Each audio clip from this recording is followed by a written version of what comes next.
I'm Stacey Marie Ishmael, managing editor of crypto for Bloomberg News. And this is Bloomberg Crypto, a daily Bloomberg iHeart podcast. It's Friday, July 29th.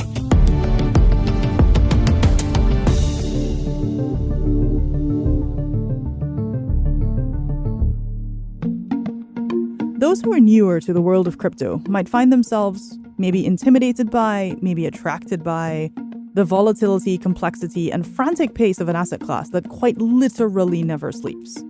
There are those who believe crypto and the blockchain will redefine our collective futures, and those who argue it's just a set of solutions in search of a problem. Our job as Bloomberg editors is to assess all of these perspectives, all of these headlines, all of these disagreements, and determine how and whether they become stories.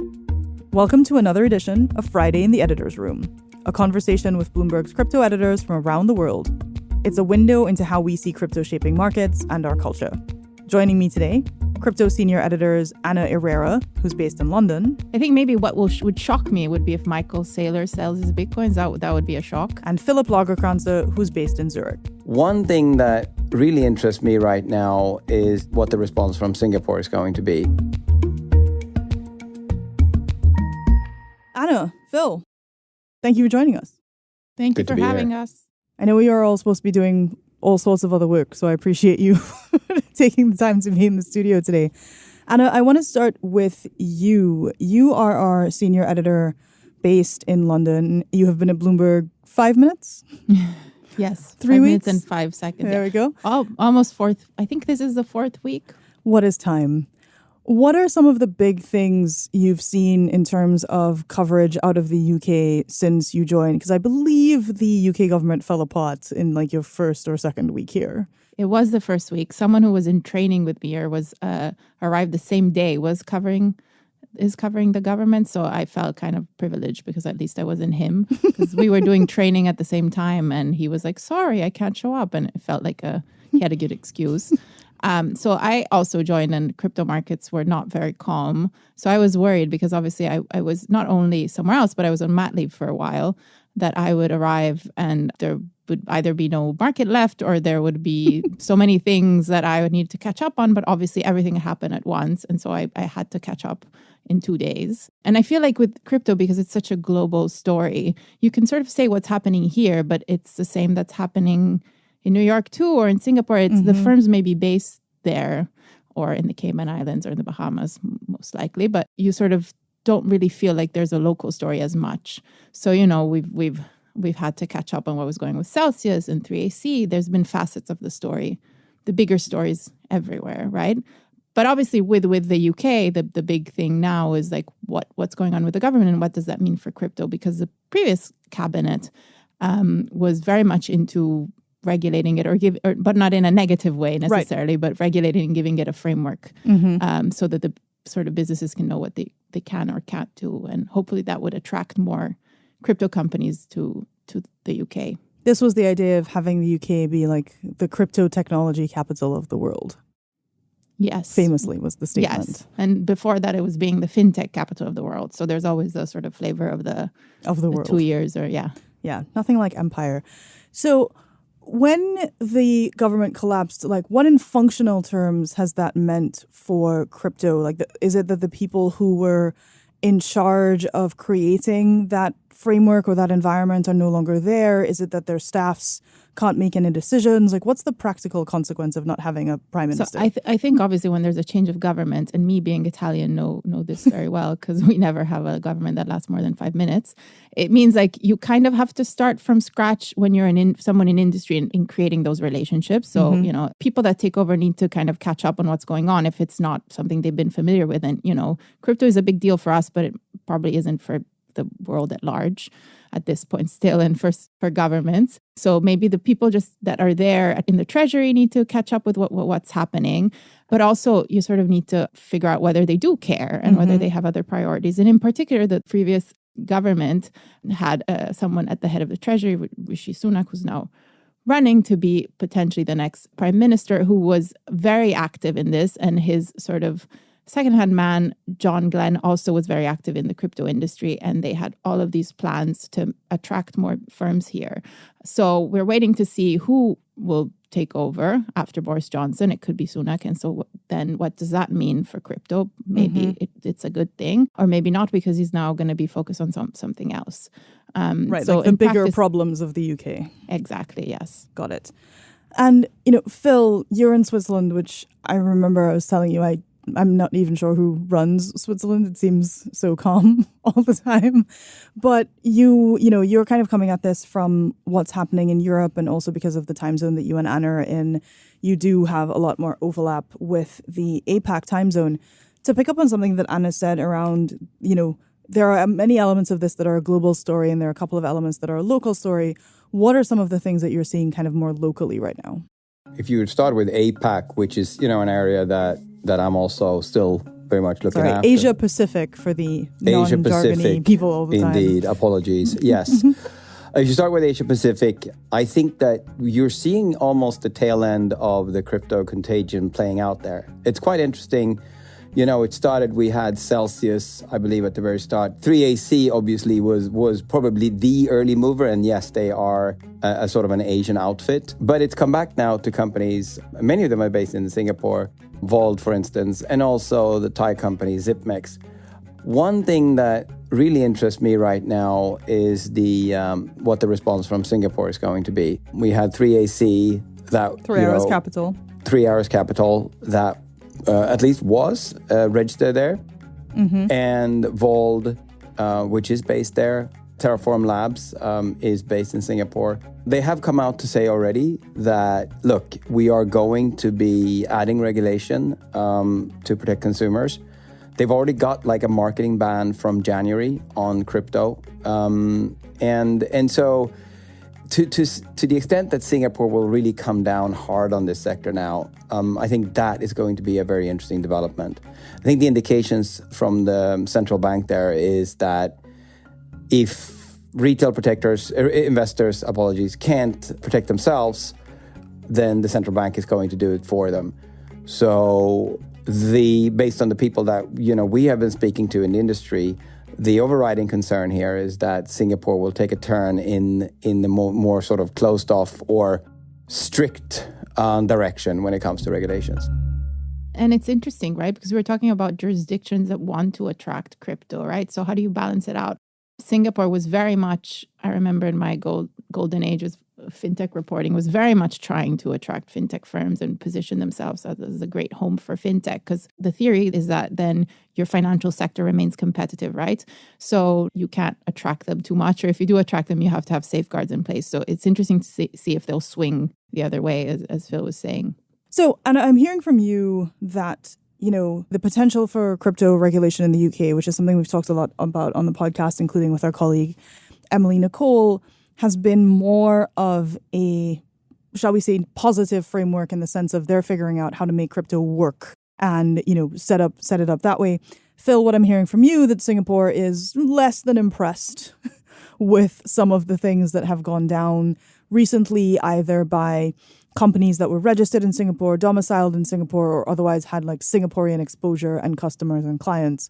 And then here in the US, it's also been a pretty interesting week in terms of what regulators are appearing to take action on. So one of the big headlines of the past several days has been around Coinbase, whether that's in the terms of their 21% decline in their share price earlier this week, whether that's in terms of Cathie Wood, who is, kind of a famous stock picker, finally starting to shed holdings of Coinbase stock from her ARK ETF.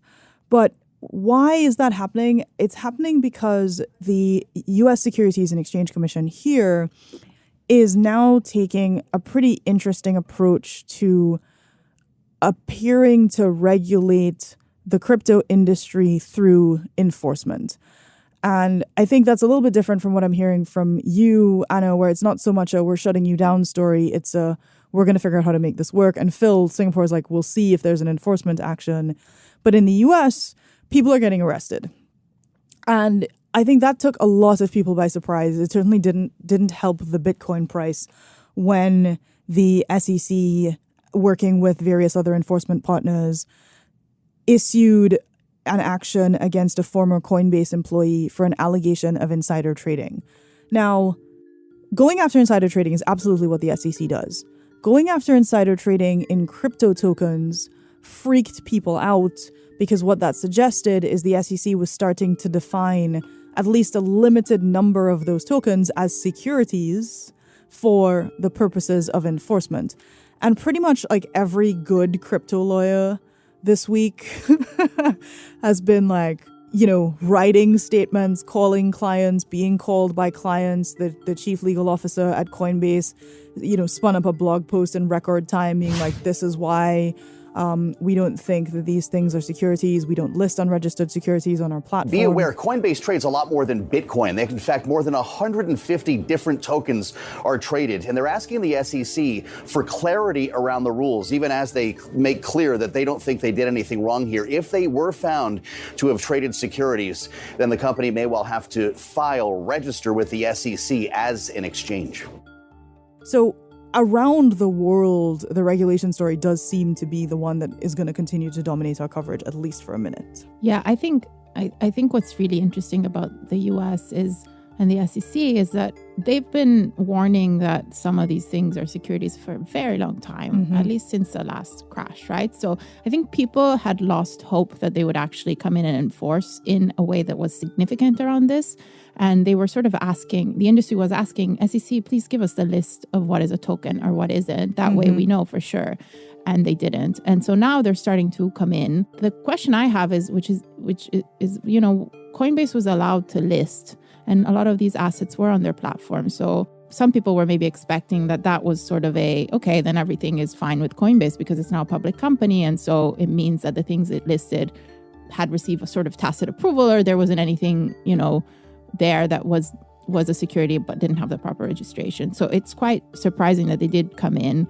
And I wonder whether they will go after more firms, or if, you know, it will take a lot of money to fight Coinbase, because Coinbase, I mean, their share price has fallen, but they do have a lot of resources. And so it's interesting that they decided to pick a fight with sort of Coinbase, if you can call it picking a fight. But, you know, it will definitely be a sort of court battle to watch, right? Yeah, I think that's one of the things that we're certainly gearing up for, is that a lot of this is going into courts. It's very similar to what we've also talked about on the podcast with Grayscale being really clear that they are going to take the SEC to court because they disagree with the regulator's decision to continue to not allow them to convert their, you know, Bitcoin trust, one of the biggest in the world, into an exchange traded fund. Certainly fun times for regulation reporters at Bloomberg and everywhere else. We'll be right back with some more of the crypto trends that we're watching as we head into the coming week. You'll be hearing from Anna and Phil, two of our senior editors for Bloomberg Crypto.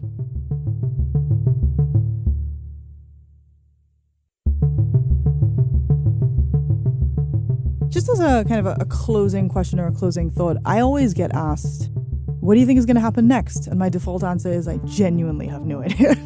Because I feel like every week, every day we wake up and there's like, well, here's a headline that we weren't necessarily expecting to see. So I'll ask you a slightly different question. Phil, I'll start with you. Is there anything that didn't surprise you this week? Where you're like, yeah, totally saw that coming? No.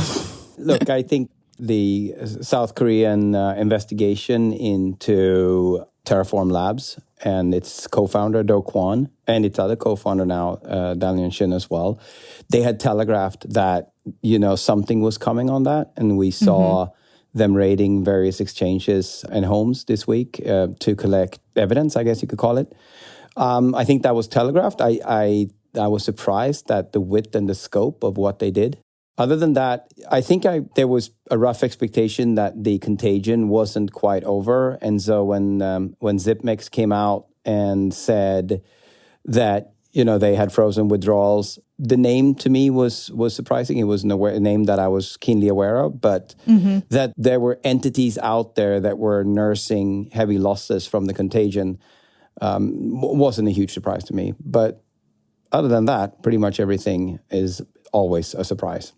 Makes it fun. What about you, Anna? I'm a little more jaded. I'm like the grandmother of some crypto reporting at this point, I feel. I'm not ever like, shocked, but it's like, wow, this is evolving like we might have expected had we followed a bit more attention, people or paid more attention. I think maybe what would shock me would be if Michael Saylor sells his Bitcoins. That would be a shock at this point. But to be honest, the SEC fight, as I will continue to call it with Coinbase, sort of was surprising because it is a big step. And as you said, like arresting people, I remember with the ICO boom, people are like, people are going to get arrested and like, it's not going to go well. You're issuing unregistered securities in a very bombastic fashion, raising hundreds of millions of dollars with retail investors. And then literally no one really of any significance did go to jail for that. So, it is always quite shocking when they take that sort of step from the digital world into the real world of, handcuffs. Well, to your point, there's a big gap between these initial arrests and these allegations and anything that will actually happen in court, right? Like we don't know what's going to happen to this ex-Coinbase employee. The immediate headliney stuff is always like, thing has happened. And then there's months and years of people in court and paperwork filed. And we're still waiting for documents. an XRP. Sorry. For Ripple, exactly.